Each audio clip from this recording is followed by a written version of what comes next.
the famous speech of Patrick Henry to the Virginia House of Burgesses, given on March 23, 1775, and entitled, "Give Me Liberty or Give Me Death."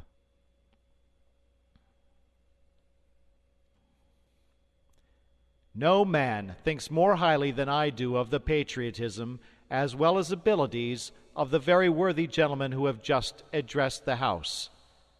But different men often see the same subject in different lights, and therefore I hope it will not be thought disrespectful to those gentlemen if, entertaining as I do opinions of a character very opposite to theirs, I shall speak forth my sentiments freely and without reserve. This is no time for ceremony. The question before the House is one of awful moment to this country. For my own part, I consider it as nothing less than a question of freedom or slavery, and in proportion to the magnitude of the subject ought to be the freedom of the debate. It is only in this way that we can hope to arrive at truth and fulfill the great responsibility which we hold to God and our country. Should I keep back my opinions at such a time through fear of giving offense, I should consider myself as guilty of treason toward my country and of an act of disloyalty towards the majesty of heaven, which I revere above all earthly kings. Mr. President, it is natural to man to indulge in the illusions of hope. We are apt to shut our eyes against a painful truth and listen to the song of that siren till she transforms us into beasts. Is this the part of wise men engaged in a great and arduous struggle for liberty? Are we disposed to be of the number of those who, having eyes, see not, and having ears, hear not, the things which so nearly concern their temporal salvation? For my part, whatever anguish of spirit it may cost, I am willing to know the whole truth, to know the worst, and to provide for it. I have but one lamp by which my feet are guided, and that is the lamp of experience. I know of no way of judging of the future but by the past. And judging by the past, I wish to know what there has been in the conduct of the British ministry for the last 10 years to justify those hopes with which gentlemen have been pleased to solace themselves and the House. Is it that insidious smile with which our petition has been lately received? Trust it not, sir. It will prove a snare to your feet. Suffer not yourselves to be betrayed with a kiss. Ask yourselves how this gracious reception of our petition comports with those warlike preparations which cover our waters and darken our land. Are fleets and armies necessary to a work of love and reconciliation?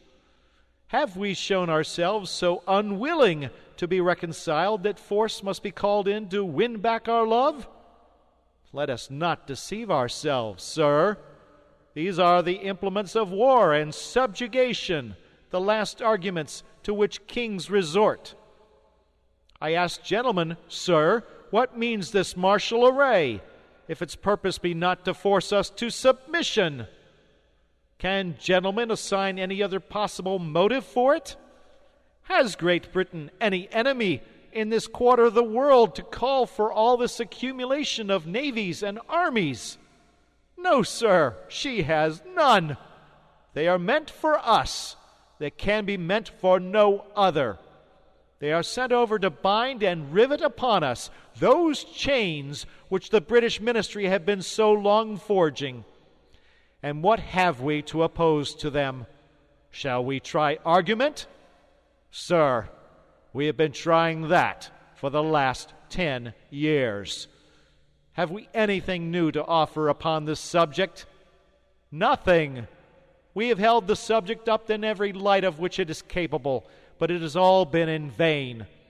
Shall we resort to entreaty and humble supplication? What terms shall we find which have not already been exhausted?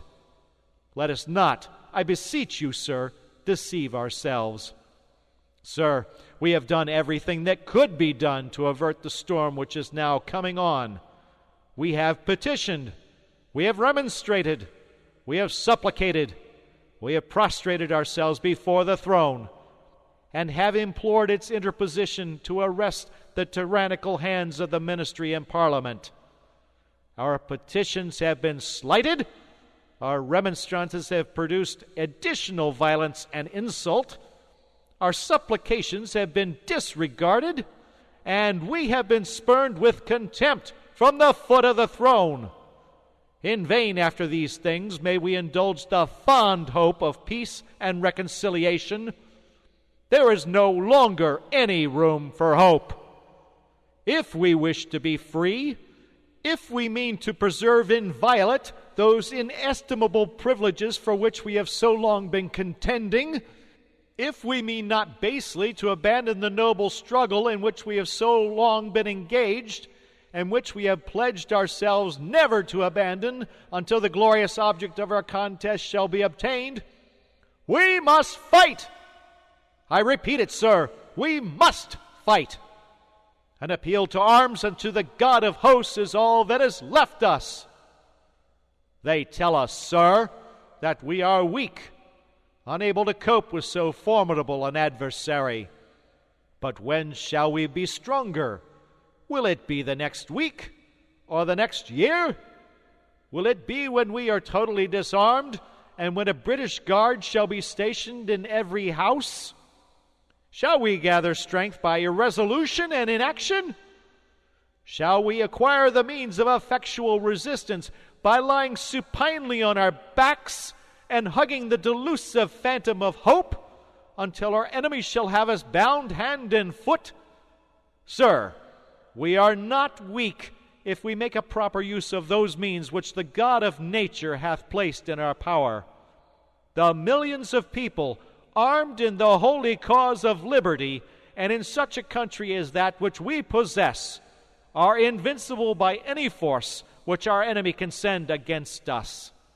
Besides, sir, we shall not fight our battles alone. There is a just God who presides over the destinies of nations and who will raise up friends to fight our battles for us. The battle, sir, is not to the strong alone. It is to the vigilant, the active, and the brave. Besides, sir, we have no election. If we were base enough to desire it, it is now too late to retire from the contest. There is no retreat but in submission and slavery. Our chains are forged. Their clanking may be heard on the plains of Boston. The war is inevitable, and let it come. I repeat it, sir, let it come. It is in vain, sir, to extenuate the matter. Gentlemen may cry, peace, peace, but there is no peace. The war is actually begun. The next gale that sweeps from the north will bring to our ears the clash of resounding arms. Our brethren are already in the field. Why stand we here idle? What is it that gentlemen wish? What would they have?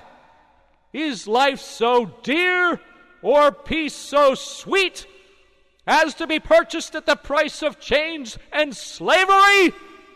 Forbid it, Almighty God! I know not what course others may take, but as for me, give me liberty or give me death!